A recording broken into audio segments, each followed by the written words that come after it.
is really poised for growth in a lot of ways. And the great thing about a forum like this is where you as residents can really impact what gets built, because no matter who you are as a developer, you still have to go through a public process. And if you can get involved early, you can really help drive that process.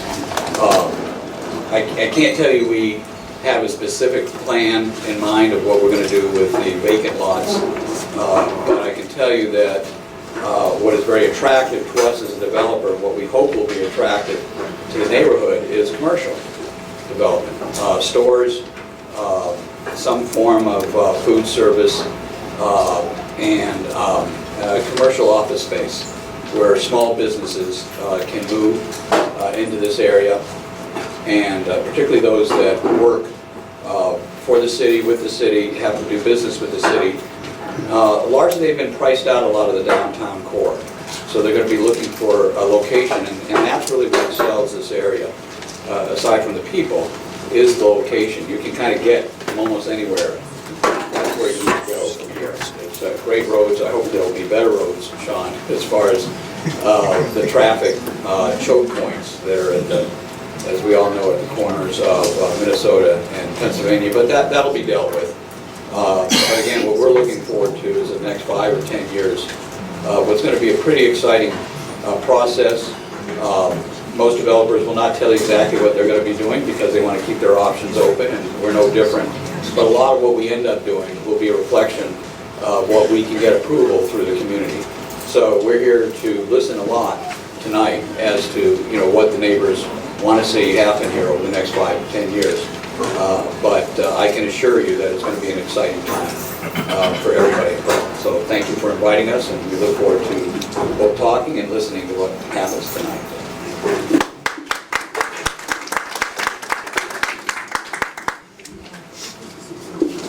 Hey, good evening.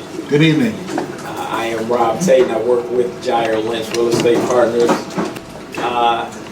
I tell a joke when we first looked at purchasing the property, and Jair said, "Hey, got another project for you." I was actually just wrapping up on the Kip Lane project that's right off of East Capitol on Lane Street in Southern. He was, "Hey, I got something over not too far away. I'm getting ready to buy a shopping center." So the first thing I asked him was on punishment. Just because it's like, what, you give me something else in Ward 7, I kind of wanted something a little bit more exciting. He's like, no, here's the area, drive by, take a look. And when I drove back by here, I was like, oh yeah, I've always seen this area kind of coming by. I've always kind of looked at this property, and I said, when I went back to him, when we had a little bit more of a longer conversation and tried to figure out some development options, we got real excited. We, just like Bruce said, a lot of times you don't necessarily get properties saying that, yeah, you're going to be rigid in your approach, saying that you're going to do this. You buy it with the intent that, hey, this is a good property. I know that we can figure something out. We can figure out something and work with the community and give them something that they can get excited about. So that's what we're really looking at doing. I talked to Reverend Dr. Curry earlier, and we were just kind of going back and forth. I've been in D.C. for about 10 years now. And I kind of visited back and forth beforehand, and so we were kind of joking about how like Columbia Heights and U Street and those areas, back in the day, those aren't places you really wanted to walk around when it turns dark time. Those weren't good places to be. It wasn't a great place to live. But now you look how those communities changed, and how now you have a booming and bustling area. This area is no different than those areas, 10, 15 years back, and I wholeheartedly believe that this area can get to where those areas are now. So I look forward to working with you all, other people like Bruce in this area, who obviously is here for the long haul, with this amount of properties here, and trying to just bring you guys something that you actually need, something that you actually want. As Jimmy always says, the liquor stores, daycares, something that you can actually use and use on a daily basis. So definitely really excited about that. Thanks for inviting me out.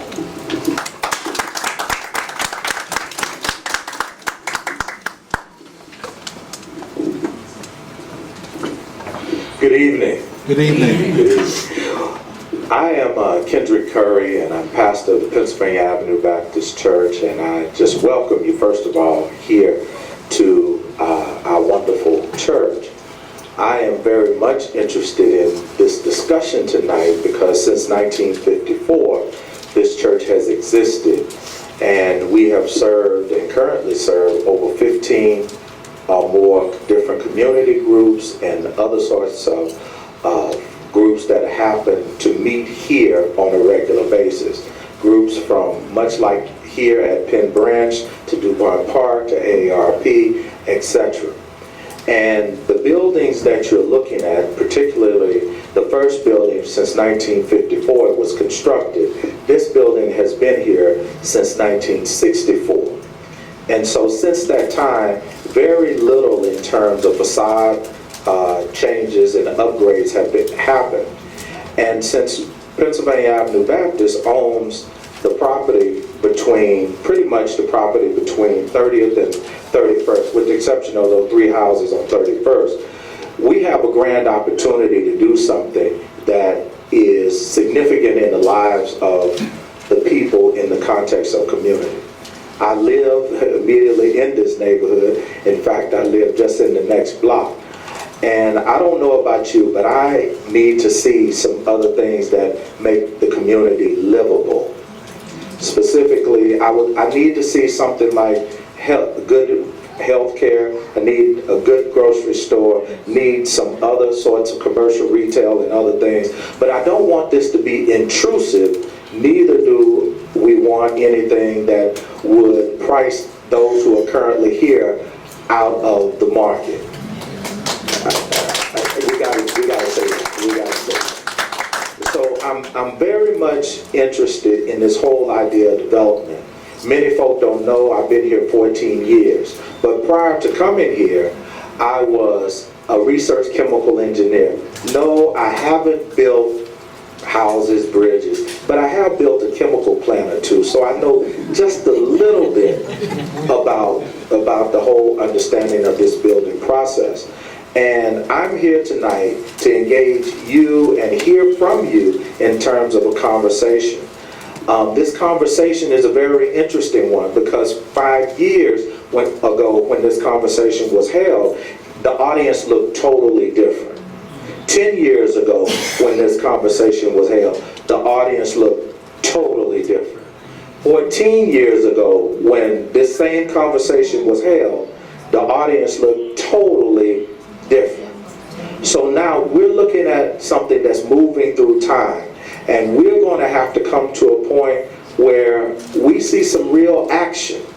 We've talked for a very long time, and I'm looking forward to engaging in this process so that we can begin to move forward.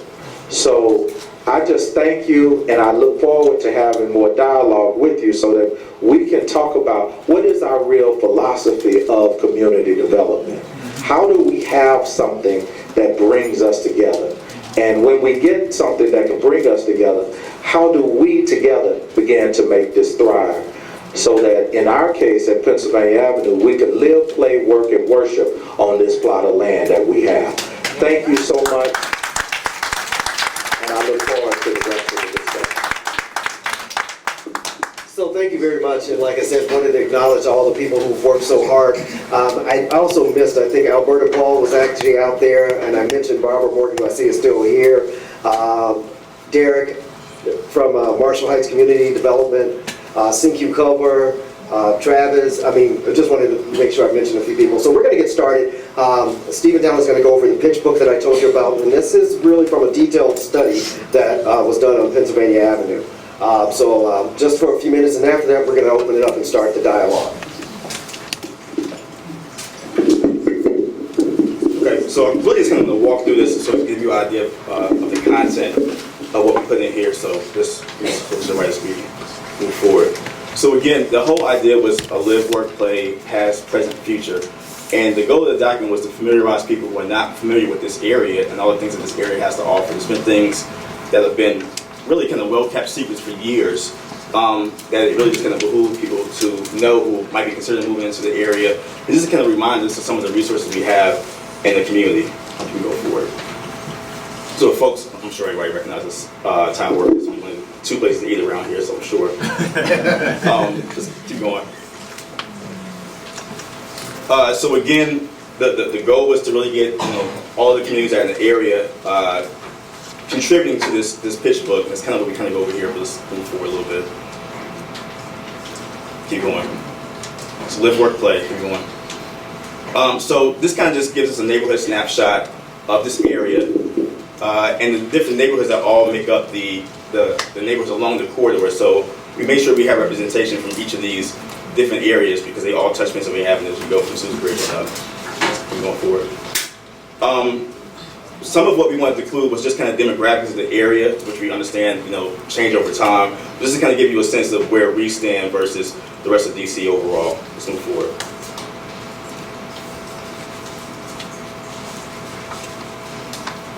So part of what the group that did this presentation did was they really went around and talked to the residents to kind of get a sense and a feel for what they appreciated about living in Ward 7. So what you see throughout the document is different quotes from those residents they spoke to. So a cathedral of trees. I think it's really underappreciated how beautiful the Fort Circle parks are. Like this is kind of our own version of Rock Creek Park. There's been some things for the folks who've been here for a while. They know there's been changes in the park. Like there were streams and paths that were previously closed for years and now being reopened recently. So just a lot of that is, really for a lot of folks, their views are right over the park. They're facing the park. We have a lot of the same wildlife you see across the different parts of the city. Just really beautiful area. So these next two slides kind of really focus on the past, the area, some of the changes and some of the things that happened of significance in Ward 7 and along that kind of corridor. Let's move forward. And then it's the changing nature of the community. Meaning, again, there are changes that are happening just outside of it. This general population and demographic of DC is changing, and we're going to become a part of that. Let's move forward. Okay, so again, we're just kind of touching on the present density of row houses and apartments, and something that I'm sure we're going to want Bruce and Lindsay to speak to later. As far as density, this is always a touchy topic, but there's a little bit of give and take, and a lot of things that we want to see in this community are really just not going to be possible without it.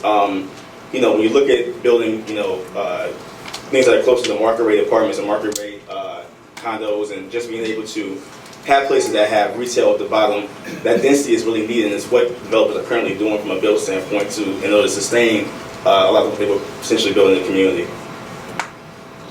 So we covered just different aspects of commutes, Penn Corridor compared to the rest of DC, some of the properties and real estate in the area. And really, again, focusing on why people want to live in Ward 7. We have yards. This is not a community where you get all the houses jammed on top of each other. We really have, and it's really a large amount of space compared to most property in the DC area. And the views. Let's keep it forward. So, some of the houses are worship done in the area. Let's keep going. So here we kind of get into the future. So there's a ton of opportunity in this area for development. So infill development, just of course being properties already there that's underutilized, and then the ability to add affordable housing, speaking to what Reverend Kurt was speaking to earlier. Let's move forward. So part of what we did was to have the group go out and identify some of the areas that have been sitting vacant for a long time or really have potential for being developed. So throughout the document, you'll see different locations that have been identified as potential development sites. Keep it forward. Let's keep going. So again, highlighting some of the things that have already been built out, like the grays. Things I think we can agree were executed, but not executed in a way that really made them sustainable. And folks who live in the area are obviously aware of like the Yes Organic Market that came in really just because of really poor planning from the perspective of access to the grocery store.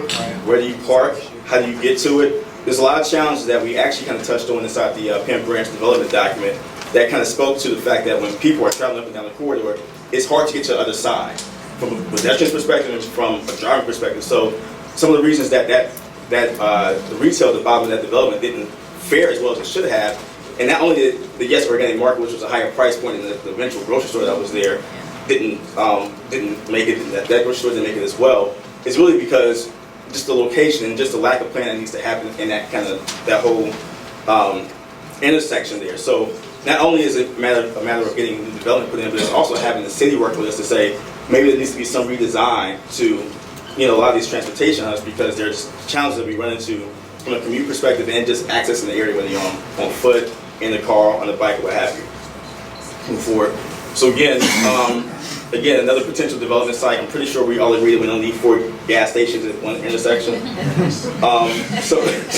So something else that needs to be addressed, and just kind of highlight those pieces. So moving on to the work. This is kind of just, again, points to the thriving history of Pennsylvania Avenue and what used to be there. Pictures of Morton's for the folks who remember that. And then present, and really a lot of the resources out there that that could potentially help us in our push to get development, because it's not just the developers against the city, it's private capital being invested, it's other organizations like CBCs that help provide the funding and the help and the guidance to move forward with some of the things we want to see in the community. So opportunities for business, I think that's a huge deal. There's so many things that are lacking in this area, so I think a lot of you probably have seen the articles that come out recently about this being a food desert. Like, we've got a couple of grocery stores that serve this entire area as compared to like 6 or 7 in some of the other wards. So a huge gap that needs to be addressed. But we also want to, in the process, again, maintain some of the things that we treasure already about the area. The Hope Project, which is a project inside the Penn Branch Shopping Center, is something that we would want to see stay around. This is something that not only from a business standpoint is great, but it's actually providing education and training resources to the people who actually live in this community. So there has to be a balance between development, for things that we want to see from a convenience standpoint, but also just actually providing resources and training for the area, for residents of the area. Let's move forward. Again, here we highlight and this just goes to show you how many places are either not really being utilized or potential sites for development. So again, this is not a final version, but we just kind of went through and looked and saw, what is an eyesore, what is underutilized, what do we think could be better used than what is being currently used for today. And to get those people involved in the conversation, which we started to do. Let's keep moving forward. Again, we talked to different residents and got an idea of what people want to see in the area. So some of the things that people suggest as potential future tenants and things that we want to, from a convenience standpoint, and just what's that? I'm sorry. Oh, just from a potential future tenant standpoint, what we want to see in the area. So some of the things people talked about were a gym, a fitness, a gym, fitness studio, a yoga studio, local government services, somewhere to go have coffee. A chain restaurant, a sit-down chain restaurant, of course, the grocery stores we talked about, and even office space, because there's a ton of companies that would like to have office space that we wouldn't mind having them in this area as well, because again, prices in other parts of the city are so exorbitant. Would be a good place for them to relocate if we can have a site that's not only residential but also shared commercial space as well. Anacostia Park. There's been a lot of development that's been coming down Anacostia Park, slowly but surely. Of course, most of the money right now is over in the wharf. I'm sure many of you have heard about the Bridge Park that they're building. It's right down the way. So we're starting to see that kind of trend of things to move down the Anacostia Park. Right now, our access is probably the worst to it. It took me probably 6 months of being over here to even figure out how to get to Anacostia Park and across the bridge. It was one brave day I decided to make a right and another right, and ended up actually on Anacostia Park, and we got there and it was beautiful. Like, this thing stretches the entire way, all the way back down. I literally just drove to see how far it went. I was surprised how much it's connected. So I think we are seeing hopefully some good momentum and good progress, because they're starting to open up a lot of the pathways that connect this riverway and those park areas that go all the way up to Maryland. So like even now, I actually went to the Bridge Park tour, and that walk along the back of the Navy Yard originally used to be closed at night. So what they're doing now is they as a part of that Bridge Park Bridge or Bridge Park project, they asked them like, hey, can you open up during the day so folks can walk down from the Navy Yard and the wharf area down to where they're going to eventually build the Bridge Park. I guess Navy got tired of coming down there and unlocking it and relocking the gates, everything just left open and say, no, y'all can tap it. Now people can walk from that location down to where the bridge park is going to be. So we would love to see that continue on down to here. I mean, we've got waterfront property that's completely been a waste for years. As far as utilization, I think it's a major feature of this area. Let's keep going. Okay, let's keep moving. So this, again, a lot of things over here, again, underutilized. So Fort DuPont Park Ice Rink and Fort DuPont Ice Hockey Club, I think is the oldest African-American hockey club in the country that a lot of people just are not aware of. Let's move forward. So you guys right there. We've been seeing some, things that, some development that is, or just some additional attention to providing things of beauty in the area. So a lot of these libraries they put around the city, they've really taken care to make it really unique and standout architecture is what we have right now in the Francis Gregory Library. Keep moving forward.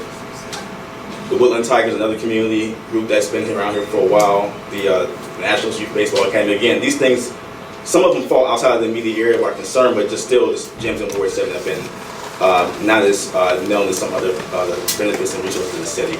And again, it goes back to the parks and amenities. We have a ton of parks running through the entire neighborhood. Again, that really could be even better utilized. We've had the city start making, I guess the Park Service really started making some efforts to make them more accessible to the community, and we look forward to see that kind of increase as we go forward. And again, just a list of kind of the things we can do in the area. Let's move forward one more time. And again, even some of the studies and about just improvements that can be done, not just from a development standpoint, but from a traffic standpoint. I think, again, the biggest focus for us and the biggest difficulty for us is that the parking lot there is Pennsylvania Avenue in the morning on commutes, and just how that can be improved right as you get to where Thai Orbit is and where a lot of that congestion happens. And just, again, having to deal with folks running across the street and doing weird things, trying to get back to 295 from different segments because it's just not really a well-designed intersection. So, again, you all are welcome to take a look at this document by request. We can have printed copies if you want to provide feedback to what we've already put together. But this is definitely something we want to put together and be able to share with the community, get your feedback and some of the things we might have missed for any of those categories that need to be shared.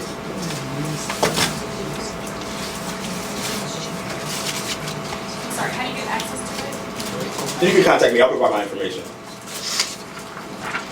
And these are the folks we actually work with from Johns Hopkins that were had a set of varied backgrounds that were able to come together and put this document together with our input. All right, so I think, Jimmy, you want to take over this questions and answers? Yeah.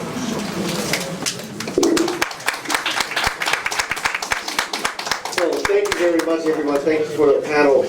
And Stephen's a little bit modest because he was at the 11th Street Bridge, but he was also on the news. They interviewed him about the whole program, so it was a credit to that. So if you follow our Twitter, you can see that we tweeted about it, and you can see excerpts from that.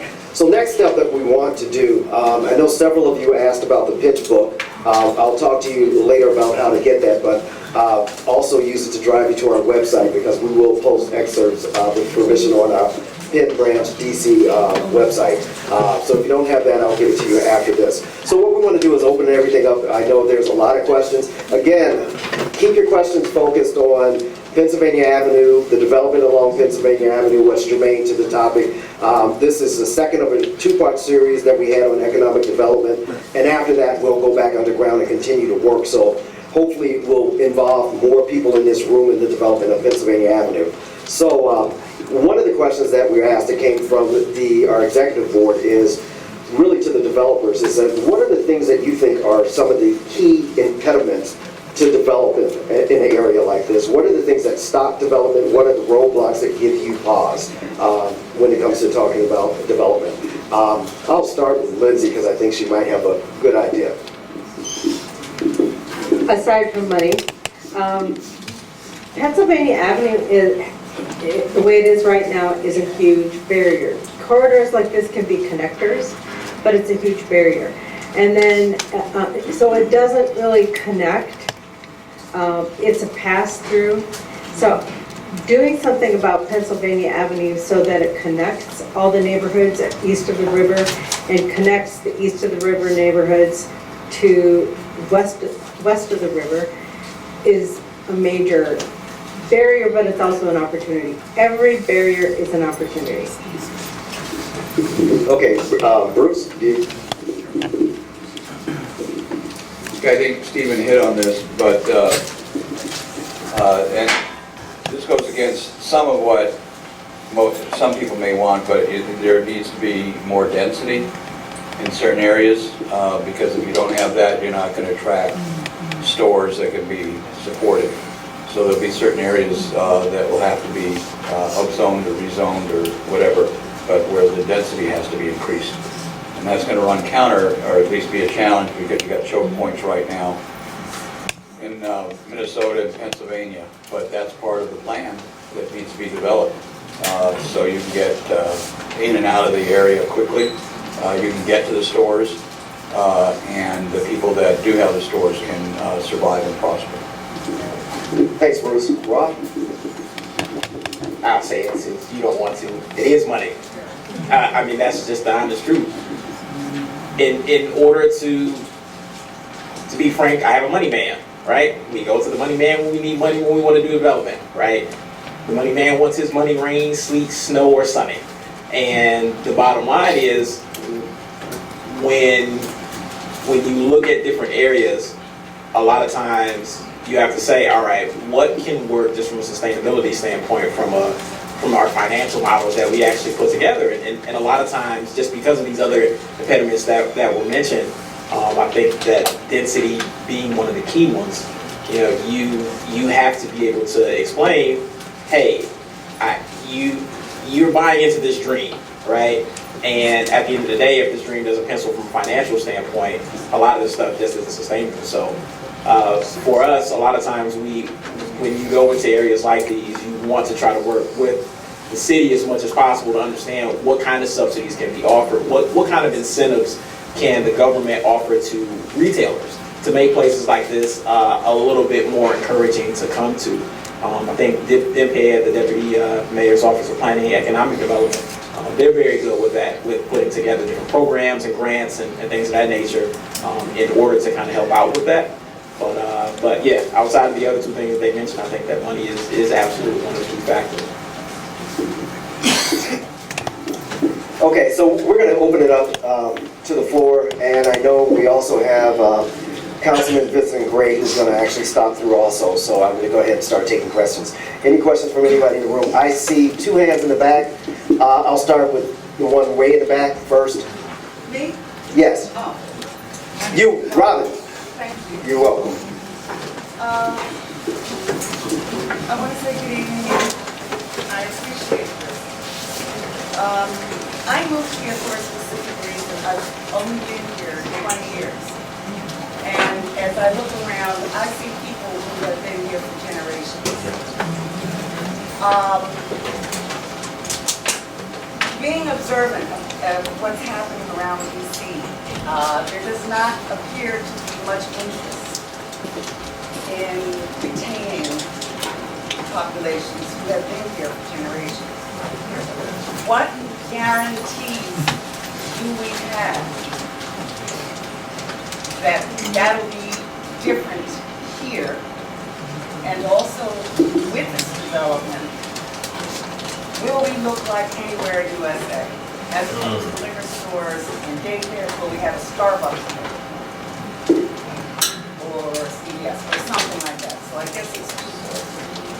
Thank you. Okay, I'd like to repeat that part. So the end of your question is just, what can we do? I wasn't quite clear. She said what?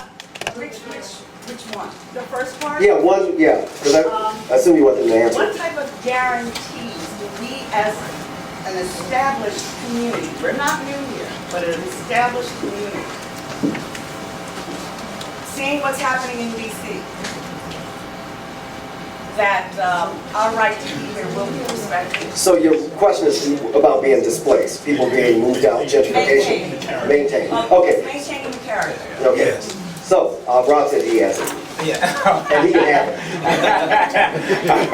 it. Since I got drafted, I actually think that that's a very good question, and I think that part of the issue is you don't have, folks like Bruce who actually, you're in this community, right? I mean, you're dedicated to this. You bought properties, you've been here, you talk to the community. A lot of developers come in and they think they know what the community wants, right? And they say like, oh yeah, you're used to the store. Now, yeah, I will give you a Starbucks and you'll be happy. It's not just about that. It's not about that interaction and trying to be a neighbor. You're seeing this as nothing more than an asset so that you can make money. You can't necessarily go for me personally, the suburban route for the shopping center, right? You still are in an urban market, so you have to keep that in mind. But again, I think the key thing is just really just interacting with the community and getting an understanding of what it is that the community wants and trying to provide that to them. But in terms of like displacing folks, that is kind of more of a difficult answer, because what tends to happen is with development comes more expensive product, right? And a lot of times, folks aren't necessarily thinking about it. I'm sorry, it can be done in a way to support the community that is there. This is a community already here. This is a community. I mean, and I do believe that it can be done to support us, those who have lived here for generations, those who want their children to live their homes, where they grew up, to be able to purchase them. I have to disagree here. I believe there is a way. So I have two questions. So my only comment is, for me personally, I would like to be able to walk somewhere and buy something. That's the balance. I would like to be able to shop without going across the bridge or going to a dirty Safeway, and it is a dirty Safeway. So right. So that's one of my, and I'm going to quick with my opinions, because I saw a question over here first, to the right, someone that had their hand up, that was sitting down, and then I'm going in order that I saw, and then the guy in the green, you had a question. Hi, my name is Craig Vaughn. I've been in this community for some time and have presented ideas for the economic development in the past, and a lot of these ideas just seem to fall on their fears. So the thing is that how is it that folks that are new to this area can get immediate access to these panels and economic development ideas and all this stuff, but people that are existing, been in this community for years, never heard of some of these area issues, yet they're saying that they're getting input from the community as far as economic development. I mean, I want to build a museum. I want to build a cultural arts and entertainment center. I want to build an arts center. I want to build a car wash up the street. I want to build things in this community, a bar and grill. These things that I had, I mean, Baltimore's great. Johns Hopkins, I think they took a old theater, movie theater, and redeveloped it into an arts center or something over there in Baltimore. I mean, I had an idea for something like that, the Cultural Arts and Entertainment Center. Did it to Marshall Heights Community Development. They didn't give a damn. So my thing is that how is it that we that are in this community be a part of these economic development ideas and be able to participate directly as far as applying our input into these development issues? Because folks, I mean, yeah, who would they came in, recently to do this stuff, but the people that are here are ignored.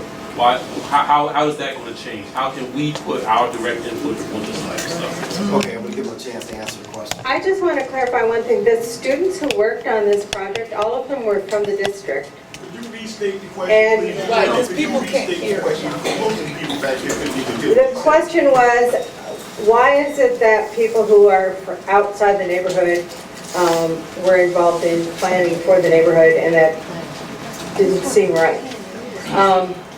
And I just want to clarify that all of the students who worked on this were from the district, and not all of them, but some of them were from Ward 7. And some of them were actually from one of the neighborhoods east of the river. So they weren't a bunch of strangers, and they weren't from somewhere else. And so that's all I can say.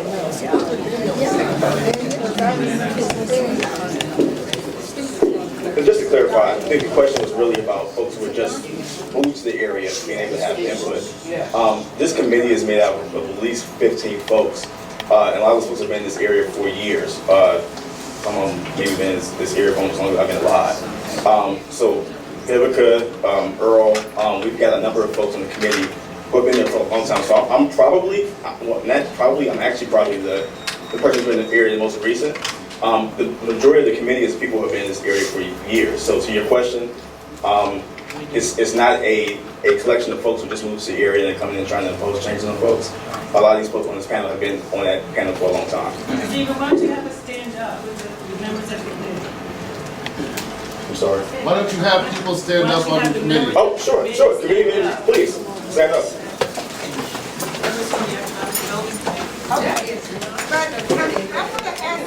This sure wasn't, this was not the committee. I've been in this neighborhood since 1967. I've been in my house since 1971.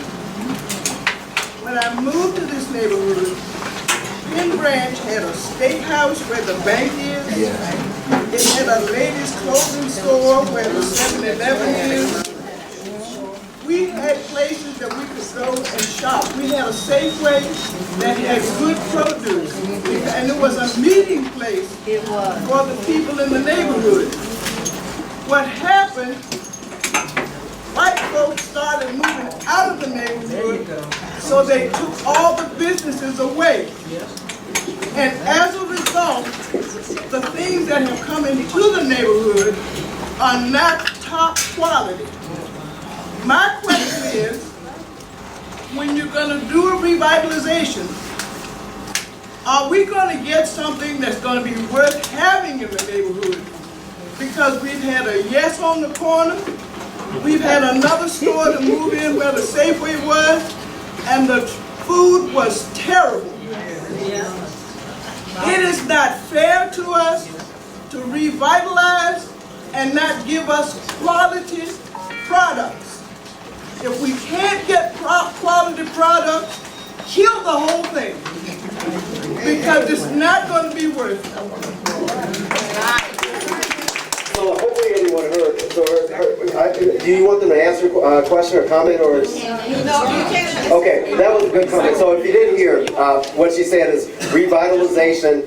It's got to be quality, and if it can't be quality, or if it's failed places like Yes, then kill the whole thing, essentially. She's like, we've got to have top quality revitalization. Next question. There was a lady in a blue hat who stood up. Thank you very much. My name is Glenda Richmond. I'm a Ward 1 resident. Seriously, I was thinking about... I tell you what, I'm going to ask people to just come up and speak to the mic because we can't hear. So if you have a question, just stand right here in line and we'll answer your question. But I will monitor just to make sure we limit our time. 2 minutes. 2 minutes. 2 minutes and a I don't question. think I have 2 minutes. Okay, well, we need you to be brief because we got to get other people. My name is Glenda Richmond. Thank you for this opportunity to share with you what has happened in my community. Which is your community? U Street, 15th and U Street, the senior citizen building. Okay, What- sorry, I can't. What I want to focus, and what I said earlier, This is in if relationship it's to Ward focused 7. on Penn Branch Avenue, that's what this is about. Well, I just want to take the time to say, I really would not want to see what has happened in my ward to happen out here. Or any other one. The thing about it is that, what I'm hearing is that the developer had mentioned that he wanted wards, or they're looking at the possibility of Ward 7 becoming a place where you work, what was the other one? Work, play, And live. live, work, and play. What has happened in my community is all about the play. So many bars, so many restaurants. Okay, we do have Harris Teeter and all these other places moving into our neighborhood, but I'm going to tell you, it's a disaster. Because what has happened in our ward, in Ward 1, you get a lot of young folks with no stake in the community. A lot of students coming from American University, George Washington, and so forth. They're there. People, hold on to your community. Hold on to your community, for heaven's sakes. Don't allow folks to come in here and develop your property without you. You don't have to beg them. Tell them. Demand from your developers what it is that you want. Thank you very much. Thank you. Well said. I really appreciate it. Don't let it become a 8 to 8. Yeah, have them line up and. Okay, just line up so you. My name is Marla Dean, and I've lived in this community for going on 10 years now, but I live on O Street, so this directly impacts my neighbors across the street. This is their backyard that we're talking about. And I think that there's a lot going on here in terms of generation, new people coming over. These are the tensions that you always get. But I implore, when they have people stand up and talk about who's on this committee, no one from O Street was on the committee. That's not true. From our block. It's going to be immediately impacted. And I think you get better results and better buy-in when you have everyone at the table, even if it makes it more difficult over time. But you get there and people come to a common understanding.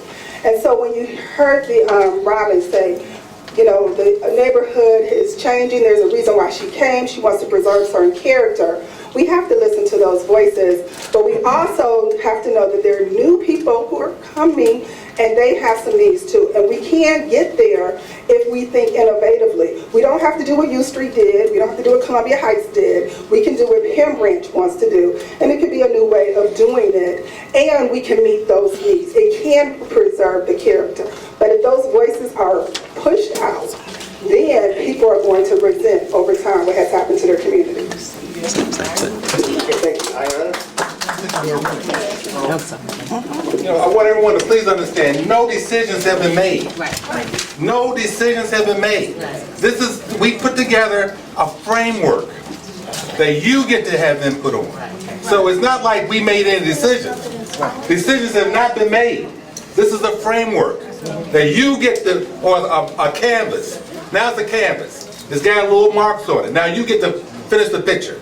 So don't think that decisions have been made. They have not. That's not happened. Thank you, Earl. Thank you, Earl. All right, I just have a comment, just for our neighbors, not so much for the panel. Rob Tate contacted me, just because he heard my name in the community. He heard I was interested in economic development in our community, and he reached out to me just to get the word on the street of what our community wanted for the Penn Branch Shopping Center. That's to be applauded, if you ask me. They don't have to be here today. I don't know any of these people, but I do appreciate them being here just to listen, because in other communities there has been development, and like the woman from U Street indicated, there's not always someone listening.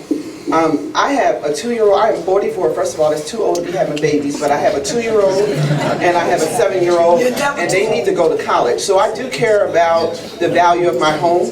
I do care about how economic development, the appreciation of my home. And so if Starbucks is going to help me send my kids to college by opening up on Pennsylvania Avenue, I'm open to that. I also believe that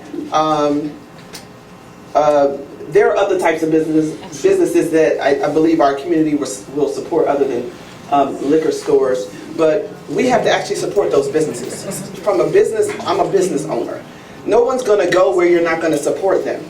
And we've had other businesses in this community that we haven't supported. So we have to come together as a community to support the businesses that are in our community, and we want to attract high quality businesses. Whole Foods is not going to open up here if they don't feel like they can be supported.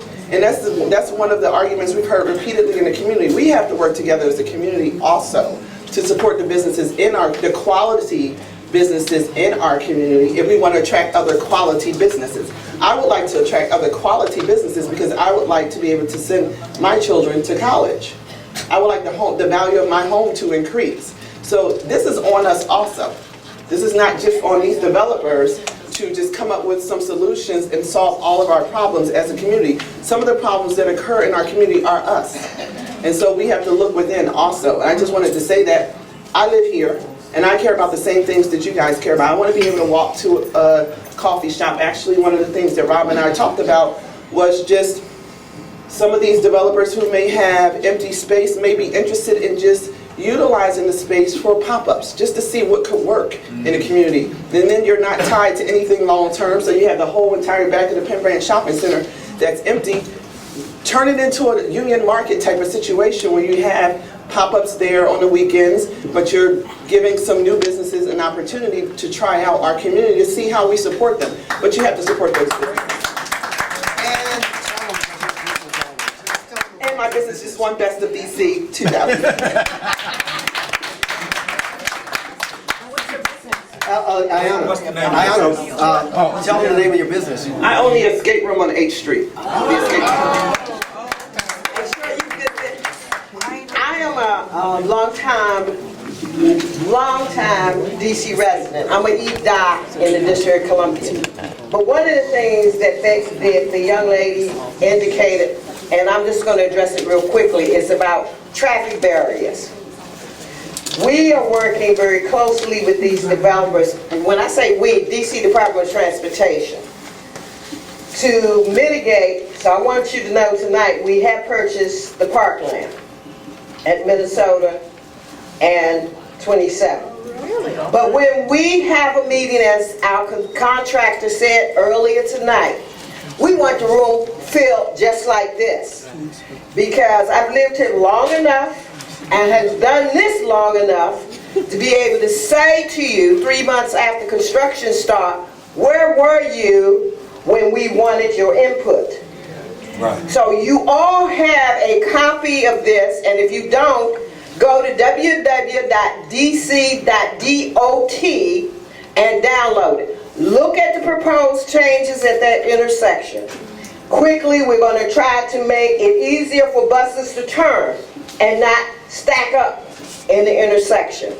We're going to make the island, we're going to push the island back so that we can make a left turn and get you out of the way from the AM traffic.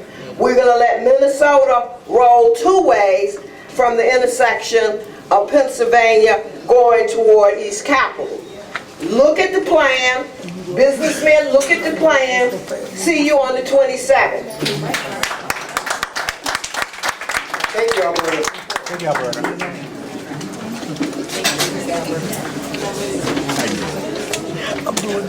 Good evening, everybody. Good evening. Can you hear me? My name is Tiffany Williams, and I'm actually a newbie to the neighborhood. I've been here about 1.5 years, but I've been in DC a while. I went to Howard, and what brought me to Penn Branch is because I'm from Dallas, Texas, and Penn Branch reminded me of a little bit of Texas. It gave me a little bit of my yard that I needed. It gave me a community of people. And one thing that I realized that I think is important to share with the developers, even though the generations now are starting to vary. There's going to be more young people. There's going to be different races that are going to be moving in together. But a lot of us want the same thing. We want a community. We want somewhere where we can have children. I have an 8-month-old that they can play in the backyard. They can run around outside. They can make friends. They can ride their bikes. And we are going to be the people who would be willing, who want to support the businesses. Like, we're not just passerbyers. I've learned that from all my neighbors. We are there, you may need the density, but I think because of the quality of support you would get, and that's instilled in the neighborhood, which is what I love about the neighborhood, these are like the 100% supporters. So the passerbys will be, a little bit here and there, but we're going to be the ones who want to come out of our homes and come to Penn Branch, because that's what we're looking for. And we moved into the neighborhood with the dream of that coming. And I guess one of my requests, I'm in design as well, and so when I go to different places, I'm an experiencer. So what that means to me is Penn Branch can look a lot. There are cities out there that can model what the intergenerations, the generations out here could benefit from. And to me, cities like Charlotte have created pockets of beautifulness. And because it's not going to be a lot of land, there's not a lot of land to develop, so you have to make sure that the buy-in comes from us.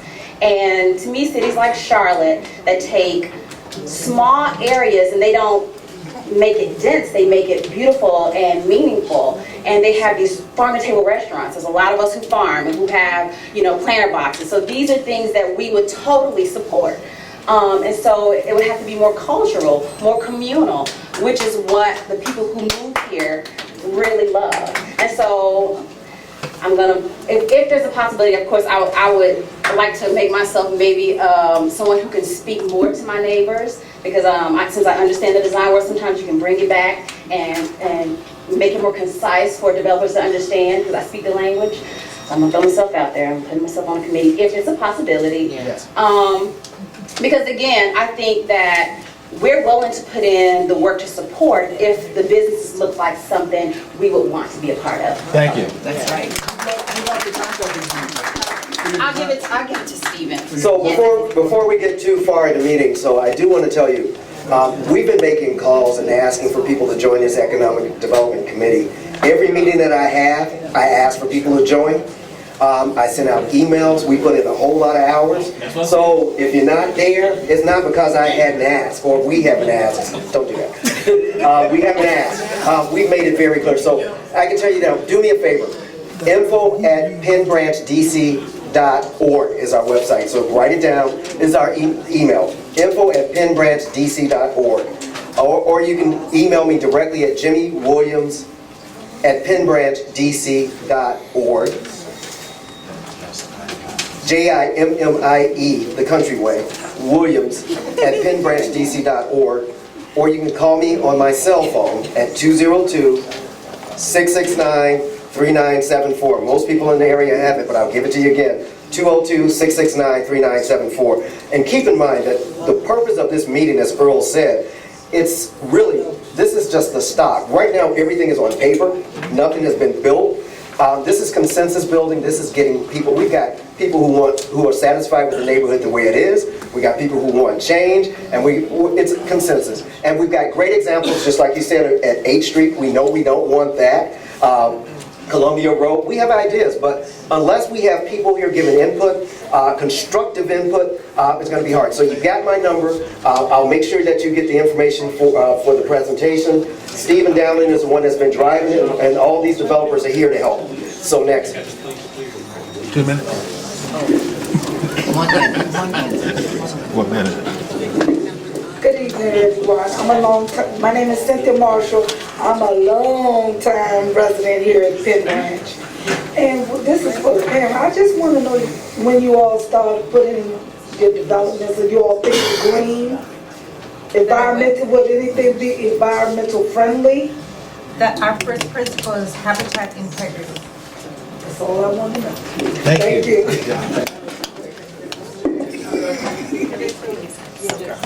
Hi, Carol, how are you? I'm good. How are you? Hello, everybody. Hello. I am Cortez Johnson. I am president of Fairfax Village. Everybody knows Fairfax Village, right? Yeah. A lot of people have lived in Fairfax Village and come out of Fairfax Village and have families still in Fairfax Village. But one of the reasons why I was asked to come to the meeting tonight is to first applaud all of you guys for all of the work.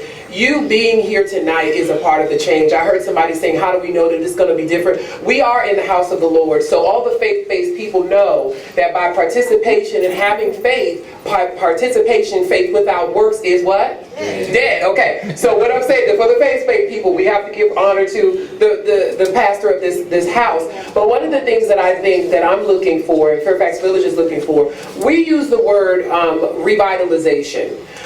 Faith-based people looked at it, or they call it a revival. It's basically restoring the community, because I think when you look at it from a restoring capacity, it helps people to not be afraid of change. When you're saying, we accept the change that's coming, but we also want you to realize that there's potential that's already here. So when I moved here about 11 years ago, first time 21-year-old guy buying his first property, I was told that there used to be a Morton's. I was told in Fairfax Village there used to be a market, a pharmacy, a bank, all those kind of things. So one of the things that I appreciate is the historicness of the community and this neighborhood. And what I asked this panel to do is to continue looking at this from a revitalization, restoration point of view. I think you will get more buy-in from the older, the newer, and I think once you look at it from that perspective, it will help to, I guess, just stop the fear of the fighting. And the last comment that I'd like to make too is, one of the things that I have heard that happens is, we do have developers that come into the community and they come in with ideas. And we miss the opportunity, and I say we because including myself, because we start fighting internally. And what the developers do is they tiptoe out the room and they say, you know what, I'm gonna go into another community because you guys can't figure out how to collectively come to an agreement on a give and take. I think one of the panel members mentioned earlier that it is about give and take. So at this point, we've gotta understand that it's not gonna be perfect, but it is economic development. We're craving it. We need it. It's required for us to survive in an upcoming community. What it looks like, we're all going to have to give and take on what that looks like, but I don't want you guys to lose the momentum. I'll try to stay involved as much as possible. Everybody knows with Fairfax Village, I know I'm trying to get into heaven, because that is a big, big responsibility with those people. But in the same token, I'm just telling you, is Miss Gladys in the room? Y'all know who Miss Gladys is? Okay, I asked her not to come tonight because I said, I'm coming. She said, well, if you don't go, I'm going. I said, okay, I got you, Miss Gladys. But in any event, like I said, I just want to keep the momentum going, and I applaud everybody. Thank you. Thank you. Thanks, Cortez. And Cortez is an active participant on the Economic Development Committee. Thank you for that. And I started here in Fairfax Village, and then we were able to purchase a home along Branch Avenue. So I just wanted to thank everyone for their engagement, their robustness. It's a beautiful thing. This is community. I do have questions though. So the first being, and if I can just get them all out and then you all react as time permits, but the first being, what additional touch points will we as a community have to engage? And we can all, in addition to the committee, if that's, just what other opportunities. This is an initial sketch and it's very helpful to put context around it, but it's incomplete as you acknowledged, and we want to be able to provide some feedback. The other piece is, Rob, specifically, you mentioned sort of the difference between urban and suburban markets. And I will be honest, that there was a charge that elicited out of me, and I need to workshop that later. But my initial reaction is, it basically goes back to what the community member in the back, who's been here since 1967, mentioned, which is high quality. And so I just don't want urban to translate into something that does not translate across all of the wards throughout the community. I will be very, very transparent here in Hillcrest in particular. You probably can't purchase a property for less than $500,000. Would probably need a couple hundred additional dollars to gut it, and then you have a tax assessment that's above 10.25%. So we're not seeing those investments come into this community. So I'm grateful that you all are here, but I do feel like we need to make sure that the amenities are complementary. They complement rather all that we're seeing throughout the district.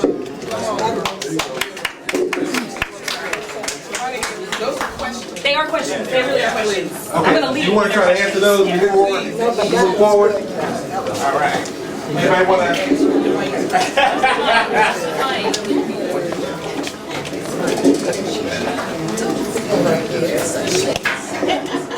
So I'll try to be brief and answer your question. In terms of touch points, one of the things that I would like to do is I'm in the process of creating a website, so that as kind of like different things come out, or if we have updated information, we can actually put that on the website such that you all can kind of take a look. Also kind of offer up any suggestions. One of the things that I was really highly thinking about, and now that I actually have the floor, I can ask you all, was possibly putting together like a survey of some sort so that we can kind of get input from you all kind of in an easier way, as opposed to kind of sitting here and folks kind of just shouting ideas. I thought that would maybe streamline the process. So yes, no, maybe, nod of heads. Think that'll work? Yeah. All right, great. So that'll be one of the ways that. And people without internet, don't forget low literacy people and people without internet. We should talk after the meeting. Excellent. Internet. No, honestly, but the other thing in terms of real quick, suburban versus urban, it's more of a. For me, I think of that more in development speaking, in terms of the layout of the actual site and not actually the stores itself. And I know that typically I kind of think the same way when I'm not actually talking, when I'm just regular patron. Yeah, you don't want to say urban and think, liquor store or whatever else, as opposed to a Panera Bread, right? You just want, it's totally just the layout of the land. It's just how it sits and how you want to put the retailers in the best possible place. What's going to have like that front facing retail as opposed to what'll be kind of like in the back. Does that make sense? sorry, the reason I ask is because I also feel like we're 5 minutes from Capitol Hill, right? Office space. Absolutely. Premium, where frankly you all purchase, and I feel like if the transportation systems were reliable, you would easily have corporate offices here in any other part of, in any other city with the same demographics and sort of built infrastructure. Yeah, I totally agree. I think when we did our traffic counts, it was somewhere around 26,000 vehicles per day, like right through that intersection of Pennsylvania and Branch Avenue. That's something we really want to capitalize on, and that's something that we've really been trying to sell to retailers and let them know, hey, this isn't what you actually think. One of the key things that Stephen actually hit on earlier is like the demographic, right? People don't understand the demographic of the area. When you, like you talk about how the home cost of the area and the land value, when you just look at that pocket, just this area, just Hillcrest, Branch Avenue, Fairfax Village, just kind of probably about a mile maybe from Penn Branch or so, you have extremely high median income rates for households. That's true. Retail folks don't know that. What unfortunately happens is you all get lumped in with the rest of Ward 7, and people will look and you say like, oh well, you know, it has that stigma. Well, that's not necessarily true. This pocket right here is very, very ripe for, I won't say development now. Now I will use the revitalization. So I think that this community can really make a way. Go ahead. Real quick, I'm sorry, was there anybody in here from Councilman Gray's office? Did he leave? I don't know. Okay. I was up front, so I didn't. Earl, he was, okay, can I just, one quick second? Okay, quick second. Real quick, so when I heard somebody talk about Ward 7, are you guys aware that the corridor that is along Benning in Minnesota, that's considered downtown Ward 7? Did you guys know that? Okay, so that's why I support this group, because this group is kind of focusing, like Jimmy was saying, just along the Pennsylvania Avenue corridor, because I think somebody else was mentioning that I think this community sometimes get looped into just Ward 7 in general, and you kind of get lost because there's a lot of underdeveloped area in Ward 7. So I understand that they're entitled, that Dick Street area, all that area over there with the Dorothy Heights, I get it. I totally get that that's what they need. But over here in this community, we do have a lot of cars, right? So he had a Ward 7 Economic Summit some years ago, which I was a part of, and they took all this data and they got information about what the median income is. We found out that there's a lot of women in this side of a ward, right? There's a lot of women versus men. There was this big study that they did with all these fancy little things. But at the end of the day, though, I think what happens is two things: quality of services, and then the commitment, right? Because we get all, I guess, excited about things that are coming in the community, and then they fall apart, right? So what I'm saying is, again, I think that it's good that we're focusing on this corridor, but also, again, revitalization, noticing that we've got a lot of cars. So do we look into like drive-through type of places, not necessarily Burger Kings and McDonald's, but I'm just saying there are areas that you can have where cars can drive through and get things. I think that laundromat used to be a hot shop some years ago and all that kind of stuff.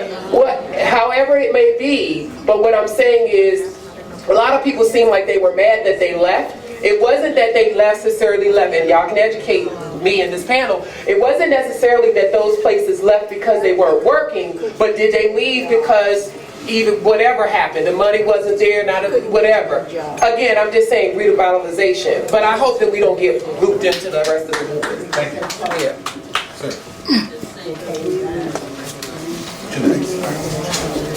Good evening. My name is Sylvester Bush. I live on Highwood. Been there about 9 years.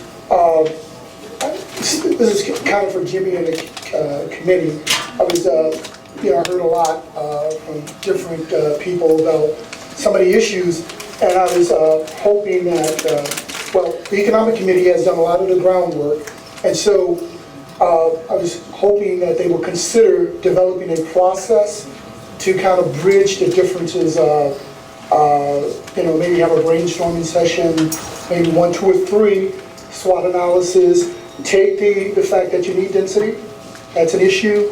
When you brainstorm, you put everything on the paper, nothing comes off, and you just kind of work through those issues, and then have a mechanism to get the people who want to be involved through this session, and then after your final session, say, okay, here's the document, here's everything, here's the input, it's out there for a moment, a week or two, and then go from there to kind of make sure that we kind of get everything we need. That way everybody feels like they're involved. You've made it's transparent. It doesn't seem like some people on the committee, some people are not on the committee. So that's all my suggestion. Thank you. And keep in mind, you can't have a committee of 100 people. You just can't.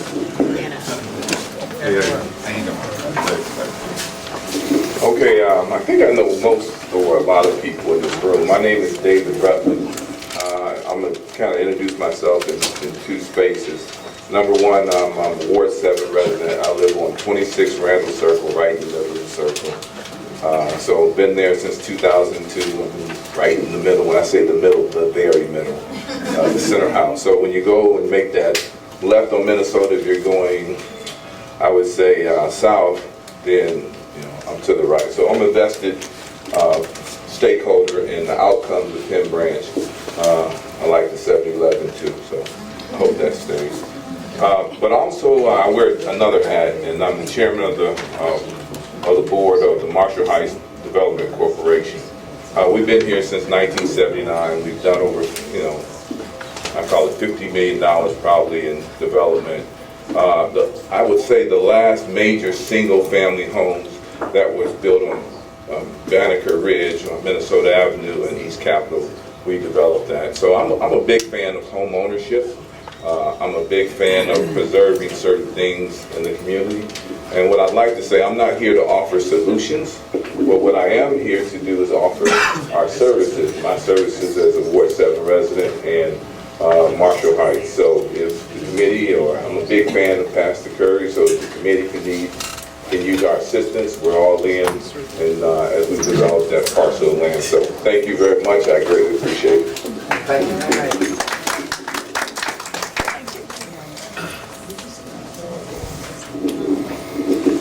Hi, I'm Laura Richards, and I live on Carpenter Street. And my concern primarily is that whatever you do is develop in accordance with the existing community norms and with the small area plan. Because I know you're familiar with it, and as you know, the small area plan does call for a maximum height of 50 feet measured from the lowest point, the existing lowest point.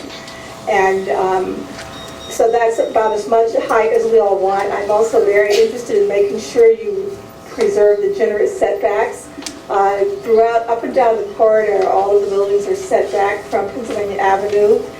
We don't have anything that's kind of built right to the street line, and we want very much to preserve that, because otherwise we're going to lose our clean and green and open space look, which is, it's a big part of the value and charm of the neighborhood. And also we're looking to respect the topography. We have a hilly neighborhood, and we don't want to have a development that just kind of comes and bulldozes through and levels everything out. And of course, when you're talking about density overall, obviously if you built a solid kind of like wall from, let's say, the Pennsylvania Avenue straight down Branch Avenue, if you build in that entire block, that would be sort of wholly unacceptable. I suppose that I understand that you're considering sort of like a street that goes through the middle, but overall building density, setbacks, and top level setbacks are very important. But if you stick within the small area plan confines and the existing setbacks, you're pretty likely to come up with something most of us can live with. And with regard to, there were one or two other points about that. Because as you know, even if you have a 50-foot minimum, that still is going to give you a penthouse addition. And if you're planning to build housing, you're going to get extra density for your mandatory IZ. And we're already looking at something that's like looking to be like a little bit taller than 50 feet just under law. So, we're asking you to voluntarily keep it down to 50 feet and not use your total penthouse built levels that you could reach. Okay, Laura, That's that baseball. Thank you. Okay, well, that's fine. I just wanted to put those Thank you. chance. You'll get plenty of chances. So Laura is actually actually, What's the Property, she works with the ANC Commission also. One other person I want to introduce, so I should tell you, Vincent Gray, I know I'm trying to be cognizant of everybody's time. He's 4 minutes away. In the meantime, one other person that was on our panel was Deborah Jones of Ward 7 Planning. So a lot of the business loans that you get along Pennsylvania Avenue, she can tell you about. She's presented here before, and I'm still holding on to her notebook that I promised to get back. But Deborah, I'd like you to say a few words and also fill in the gaps on a lot of the development here, a lot of development discussions that we had here.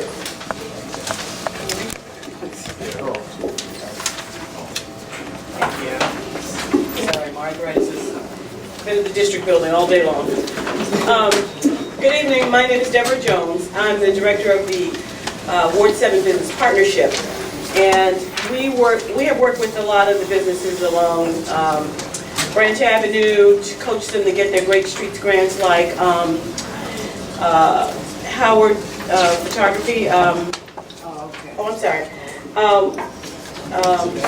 What am I trying to do? His name, Earl Howard. Earl Howard got a Great Streets grant to do their beautiful facade, the interior of Ty Orchid's Kitchen. That was another Great Streets grant that we coached them to get. So we work with businesses over here. We primarily work over or down Minnesota Avenue or further back towards Deanwood, but our objective and our strategic plan is to work in greater Ward 7.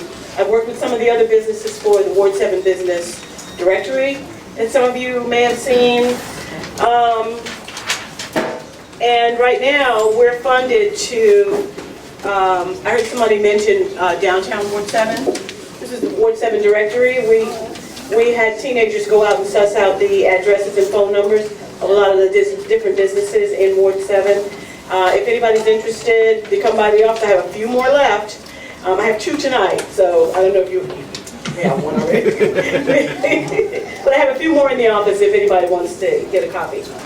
But right now we are funded by the Department of Housing and Community Development to kind of spruce up the businesses that are in the streetscape that's going on right now in Minnesota and Benning, the first phase, so that once the streetscape is finished with the new sidewalks, new curbs, the lights, the businesses will look a little nicer. So we're looking right now at what we can do. It's a non-construction grant, so we can't do a lot. We can't do any construction, we can't build anything, but we can certainly paint. We can work with them on unifying the signs and the awnings. I'm in talks right now with the property owners over there, because that's who I have to talk to, because I'd be touching their buildings. But if anybody is interested in giving us some ideas on how you would want that to look, just give me a call in my office. You can email me at djones@ward7.com. It's WARDSEVEN.com. Or you can call me 202-621-2288 is my office number. And just leave a message. Very often I'm out in the field, but I'll call you right back as soon as I get my desk. So, is that enough information? That was really good. Thank you very much.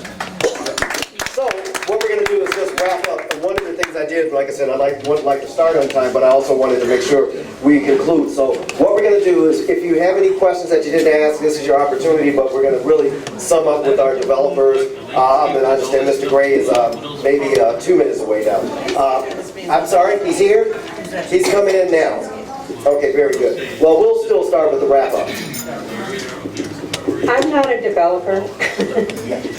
I'm a teacher and a researcher. I know you all have done this before. This is what happens when you've got contested ideas. And I just think you've all done a really great job tonight of expressing yourselves and being open to one another. And I hope we can keep working with you, and don't give up. Thank you very much. I see Mr. Gray is here, so we'd like to have places to walk to. So that's just a fast forward about it. Steve, I'm going to go ahead and have you, if you want to say anything in conclusion, we can have Mr. Gray, unless you're ready to speak now. Yeah, let the man catch his breath. I gotta agree. Go ahead, Steve. Well, I guess the point is really, like was said earlier, this is not the end, this is the beginning. We're still open to receive feedback and get folks' input and takes on documents that we created, and just to get people's feedback. This is the start of a process. As Earl said earlier, just no decisions have been made. The documents we put together are just that for right now. We definitely welcome anybody's feedback who wants to contribute to how the neighborhood is going to look in the future. This is up to you all. Can you provide your contact info? Sure. My phone number is 202-421-3429. Again, that's 202-421-3429. My email is Stephen, S-T-E, you got P-H, P-H. P-H-E-N .Downing, D-O-W-N-I-N-G @gmail.com. Thank you. We're going to default closing out.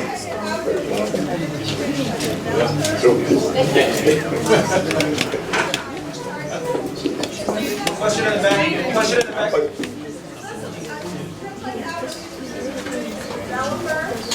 I'm sorry, I hear you. What is your committee? The Pennsylvania Avenue East of the River Committee? It is a collection of residents. We're not. No.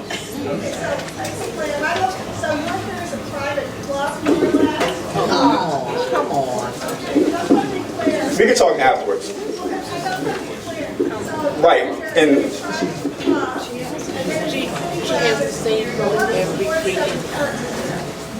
I'd be happy to talk to you afterwards.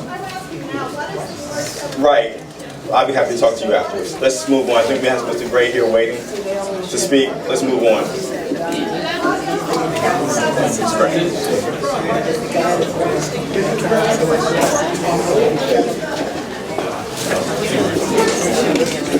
Good evening, everybody. Good evening. Thank you all very much. I kind of on the run this evening. I had to speak to the AKAs. Everybody know what the AKAs are? Yeah, I know. Who doesn't know what the AKAs are? Man, I can't believe that. It's a great sorority.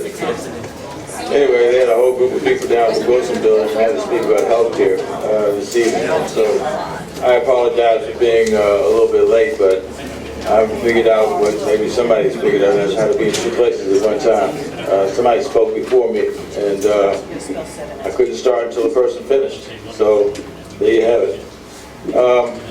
I want to talk. I'll make this fairly brief, unless you all want to make it a little more protracted. Well, that one dropped on the floor, didn't it? Anyway, I know that you all have been working hard on economic development issues here in Penn Branch, and many of you were with us for the Action Summit, the summit that we did back in December. And I think you probably all have received a copy now. We're down to our last 1,000 copies, so you better get them fast. Can y'all hear me? Yeah. Okay. Maybe you wish you had it down. Anyway, the Ward 7 Action Plan is a document that came out of the summit that we had back in December. And there are 4 goals that are included in there in the 53 initiatives. And they are focused in one way or the other on Ward 7 issues. First and foremost is restoring public safety to Ward 7 neighborhoods.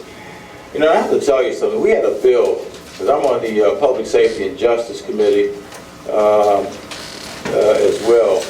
We had a bill to actually increase the number of police officers on the east end of the District of Columbia.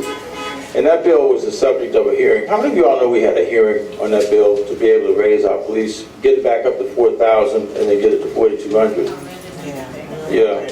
Well, I got to tell you, it was a huge disappointment to me in the sense that there were only about 8 or 9 witnesses.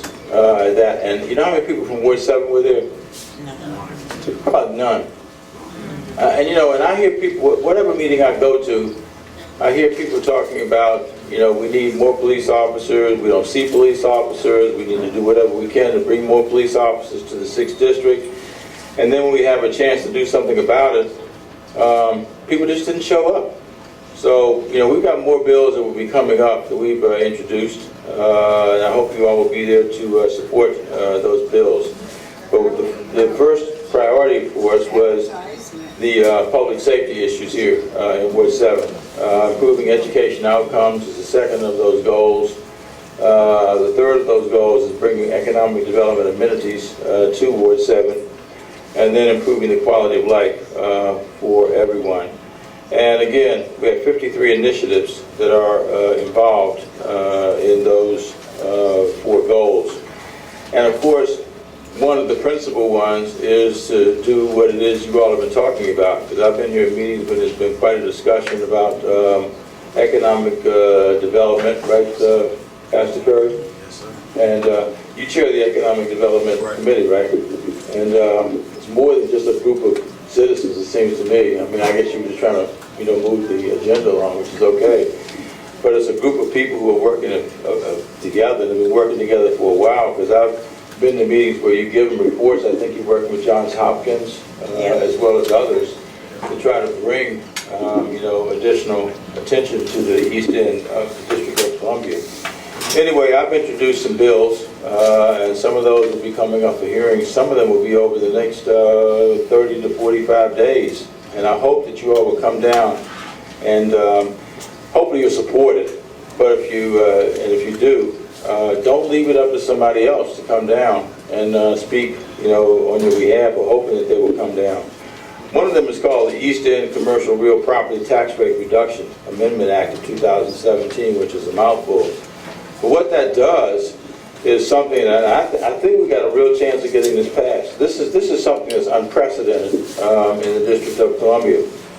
And what that would do is it would take the commercial property tax rates in the District of Columbia and reduce them.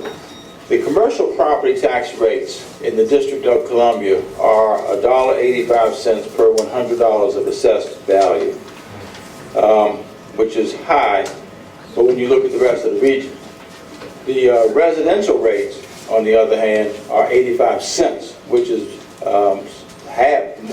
less than half of what the commercial rates are. And so this bill would allow, just for Ward 7 and Ward 8, it would have those rates brought from the $1.85 down to the 85 cents.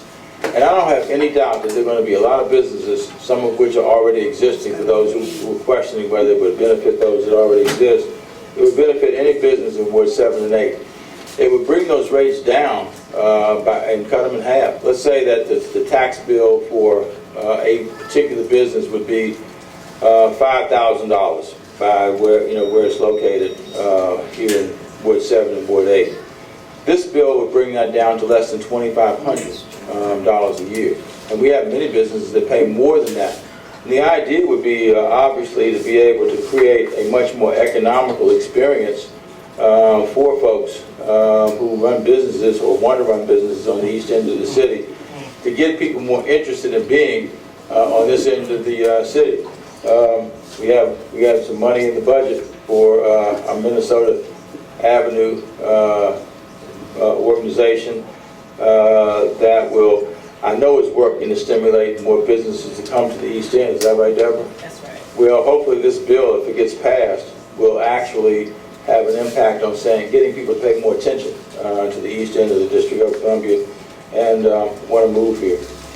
I have another bill that's called the East End Healthcare Desert Retail Desert and Food Desert Elimination Act of 2017. And basically this bill would do two things. It would require the construction of a brand new hospital on the grounds of St. Elizabeth's Hospital, which I think is long, in fact I know it's long overdue. It was in the budget previously, which some of you know, my last year as mayor, it was in the budget. We had $36 million in there to be able to build a new hospital and build 2 new clinics. And the then council took it out. which was it was a bad decision in my opinion. I don't know how many of you all have been to the United Medical Center recently, but the United Medical Center is an outdated facility. Many people don't use it. We had some data that showed that of the people who go to a hospital who live in Ward 7 or live in Ward 8, everybody with me? Yes. Only 15% of those people actually go to the United Medical Center. And the reason is that people just don't feel comfortable going down to use the United Medical Center. So this bill would require the construction of a new hospital on the grounds of St. Elizabeth's Hospital. That's a 183-acre site. Some of that land would then be set aside for the construction of a new hospital. When that bill comes up, again, I want to urge you, please come down. You know, if you don't believe in it, you don't believe it. I'm not asking you to say something that you shouldn't say or don't want to say. But if you do, don't let somebody else make your decisions for you. You gotta stand up, right, sir? You chair the Economic Development Committee. You gotta stand up and speak up, because nobody is going to give us anything over here. I happen to be in a unique position to be able to, I think, to try this again. We're going to work hard to try this again. Right now, what was left from the $336 million that was in the budget, there's $96 million that are left. You're not going to build a hospital with $96 million.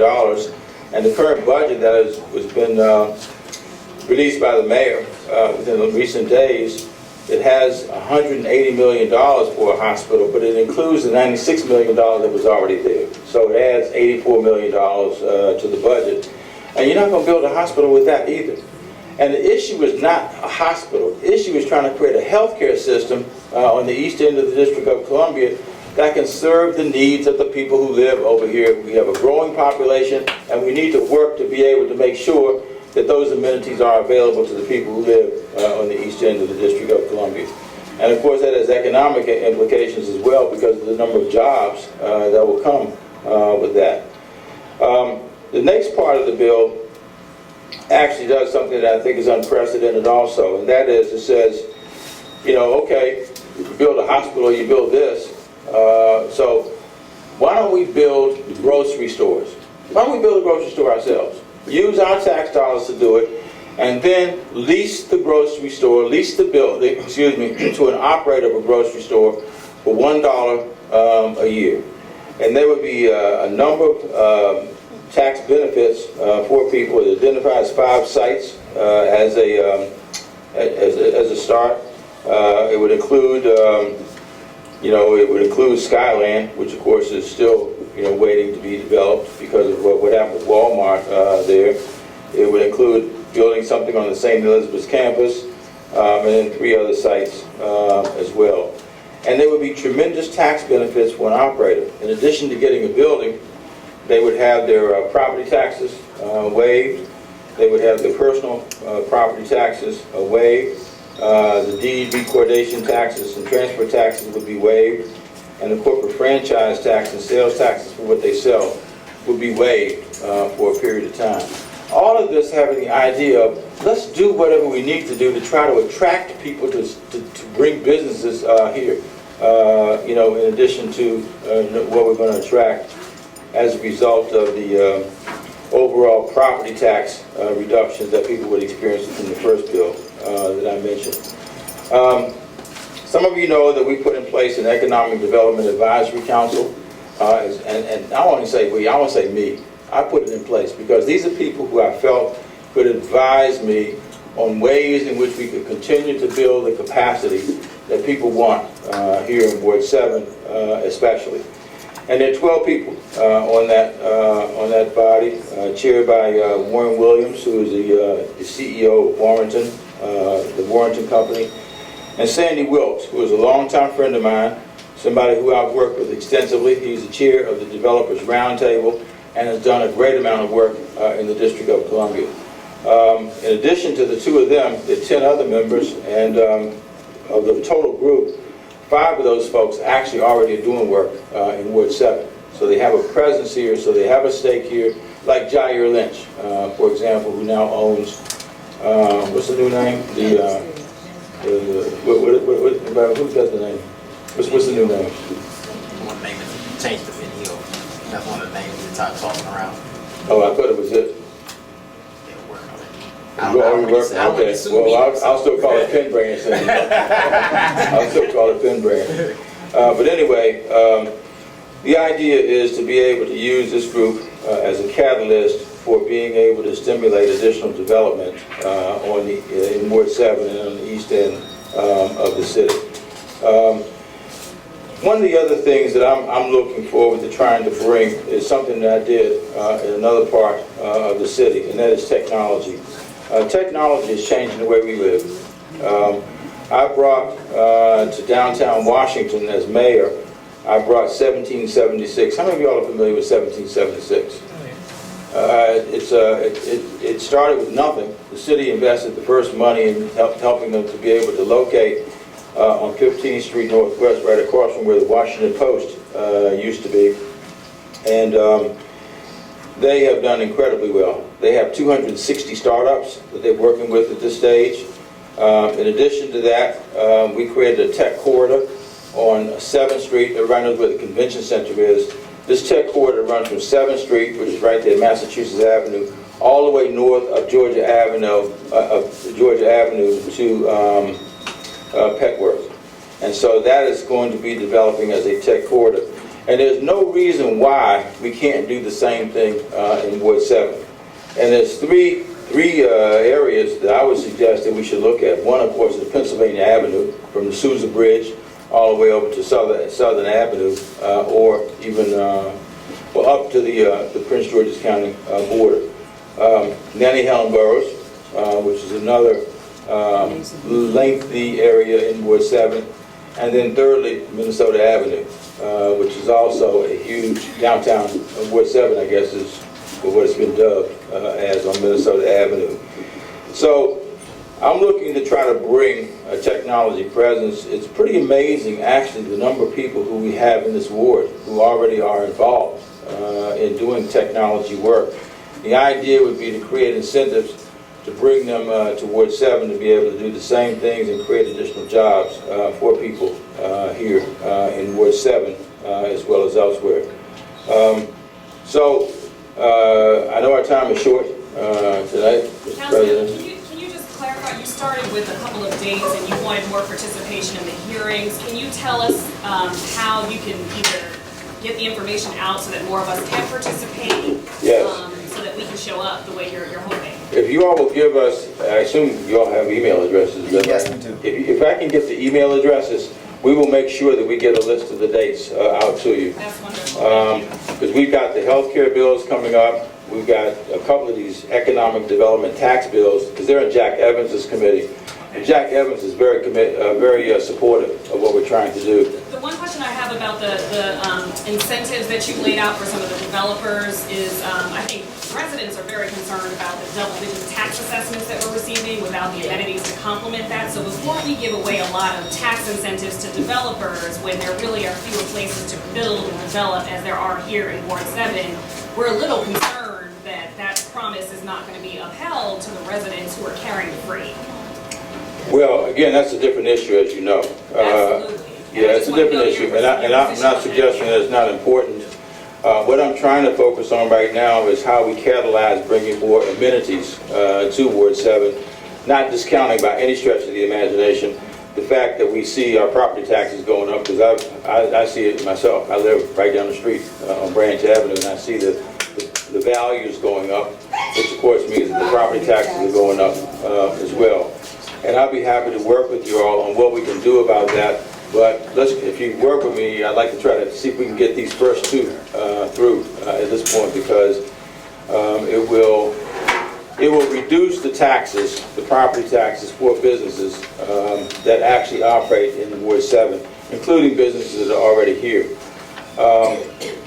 One of the important things that will emanate from this is, I think, it will be an inducement for additional businesses to come.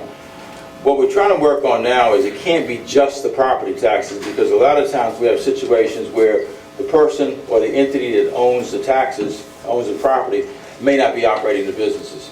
So we're working on trying to figure out how we can make sure that those dollars that would be saved pass through to the businesses as well. Because I know if you look at East River Park, that's owned by I won't say a conglomerate, but it's owned by a big company. And to give them the benefit of the tax breaks, it doesn't get us where we want to get. Because there's no guarantee without mandates that benefit will be passed along then to the businesses that are located there. So that's a piece of the bill that we're working on now to try to make sure that it does have to be passed along to those who are actually operating the businesses. And again, it doesn't discount the issue you raised, because that is an important issue. And given the fact that our city is doing extremely well and has now for a number of years financially, it's going to be a bigger demand. There'll be increasingly large numbers of people who want to move east in the District of Columbia, and it's a basic law of supply and demand, that there's no more land being created, and when the more people that want to live over here, the more it's going to drive up the price of the properties, the value of the properties, and the associated taxes. So I fully appreciate what it is you're talking about, but I'd like to try to see if we can get these business bills through over the next 2 to 3 months. Laura?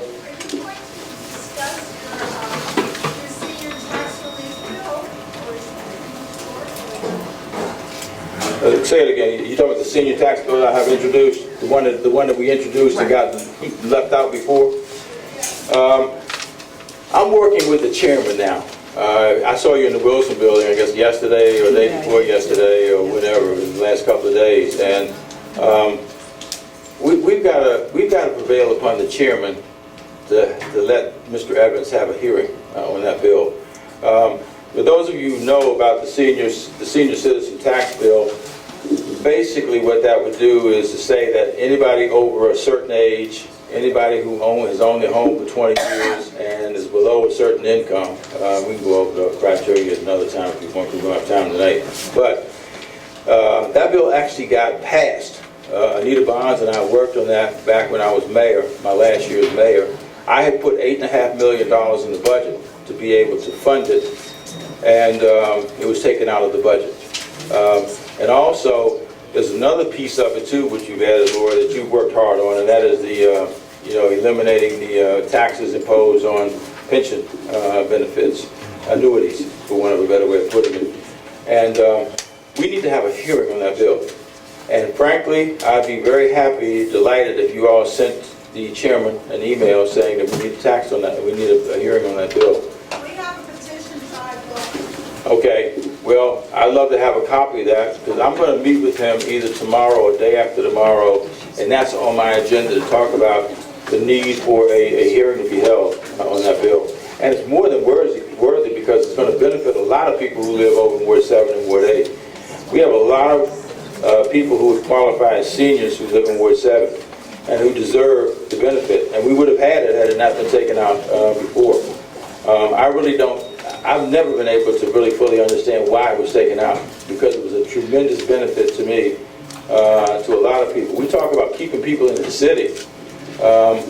We ought to be working hard to make sure that the opportunities that are before us are made available to folks, because there's a lot of people who would be eligible for this bill who might move otherwise and will stay because of this benefit that will be available to them. So, I know you send out a lot of emails and communication, Laura, so I would appreciate if you could get you and your team to be able to send an email to the chairman, also asking him to support a hearing being held by Mr. Evans on this. Yep. Gladys. Mr. Ray, could you talk to us a little bit about the surplus that you can, we discussed that before, there's a lot in the paper about it, and I still don't know what you're doing with the surplus. You're talking about the surplus that the city has experienced? Yes. Okay, the city is doing well financially, and we've done well now, probably extremely well for the last 6, 7, 8 years. And this past year we had a surplus, and we're going to have another surplus this year, because we've already got, evidence that additional money will be coming in over and above what the budget, the budget has been established at. Anyway, The surplus has been several $100 million over the last several years. And one of the things that we were trying to get to was having 60 days of operating cash in the bank, which is the gold standard as established by the Government Finance Officers Association. What I had done as mayor was put in place a bill that is now increasingly important, and that is, once we get to the 60 days, and if there's more of a surplus, where does the money go? The money goes in two directions. Half of it goes to affordable housing, and the other half goes to what we call pay-as-you-go, which is just a fancy term for, do like what a lot of us do, and that is, you don't incur a credit card bill. If I want to buy that camera right there, I'll pay for it, when I make the purchase. So that's why it's called PAYGO. Now, the PAYGO capital, what I'm proposing in one of these bills when I talked about the hospital was that half that has to go to PAYGO, let's take that half and use it to build the new hospital over here on the east end of the District of Columbia. That's why it's so important to have you guys on that bill when it comes up for a hearing, to have you there standing up and saying, hey, look, we know where the money's going to come from, and I want you all to support it because we desperately need a real healthcare system on the east end of the city, and we need to make the investments to build a new hospital because it will be a catalyst for being able to create a real healthcare system. So, yes, there is a surplus. There probably will be another one at the end of this fiscal year, maybe another one even next fiscal year as well. But it's not so much a question of whether there's a surplus, it's how we then choose to use the money that will be available to us to spend for other purposes. Because again, 60 days is the standard. We're at 56 days now, so only I got 4 more days to go. The reason, the reason I asked, because I had the firemen at my house pump some water out. They didn't even have pumps on their trucks. So they wasted like 5 or 6 hours trying to get pumps from other places. And they're saying that it's not in the budget and whatever. Yeah, I'm not sure about that one. The city is never going to deprive itself of creating the kind of fire apparatus that's necessary to make sure people are safe. I've heard many stories, and sometimes the stories are true, sometimes they're not. And this is one of those where I question. There's a bunch of people who will not take responsibility for stuff. They'll just make sure they pass it on to somebody else. Yes. My name is Dr. Burton. I'm a pediatrician down here in Southeast, and you keep mentioning a new hospital, and you mentioned that there is currently a hospital in Southeast. Before you arrived, some of the members of the community, such as myself, discussed restoring and revitalizing what we already have instead of building something new. Can you please explain why you want to build a new hospital rather than invest in the one that's already here? Because it's completely outdated and antiquated. That hospital, wait a minute, I was going to answer your question. That hospital, it was built in 1966. It's 51 years old. It was built for 450 patients. As a physician, nobody would build a hospital like that anymore because nobody's going to stay in the hospital that long. People used to stay in the hospital 5 or 6 days back in the day when this place was built. And that was okay because that was customary then. But now, things that people stay in the hospital 4, 5, or 6 days for, they're ambulatory. As a physician, you know that well. Whatever you're going to do, you get it done, you go home. And not only that, it doesn't attract practitioners, specialists who are needed for the people that we have over here. That's why we have so many people who leave Ward 7 and leave Ward 8 and go across to the other side of the city. Let me give you just one piece of information. I was talking to some folks last week from Providence Hospital. Providence, in 2016, they had 10,000 of their patients that came from zip codes 220, 219, and 232. Those are people who should be able to go to healthcare services right in our own community. And we just don't have it. We have no urgent care center. East of North Capitol Street, there's no urgent care center. And then people get criticized for going to an emergency room, an emergency department. What are they supposed to do? There's no other place to go. because there's no urgent care center. We got a clinic here and a clinic there. We got one off of Kenilworth Avenue. We got another one over in Community of Hope. We got one on Minnesota Avenue in Unity. But there's no really tightly knit integrated healthcare system over here. And that's what really I'm trying to create. It isn't just creating a new hospital. It's trying to use the hospital as a catalyst for creating a panoply of health services that people will then feel like is serving their community. And I'd be happy to debate with anybody the adequacy of what we have is called healthcare over in this end of the city. I'd be happy to have that discussion, in addition to you.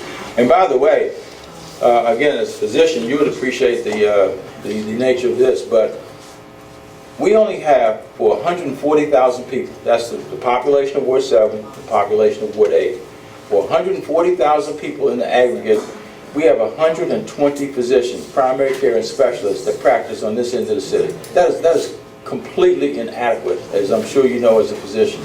So the idea of creating first-class facilities would be to say we have a reason for people to come and practice, why they should practice here, and also to give them an incentive to do so as well.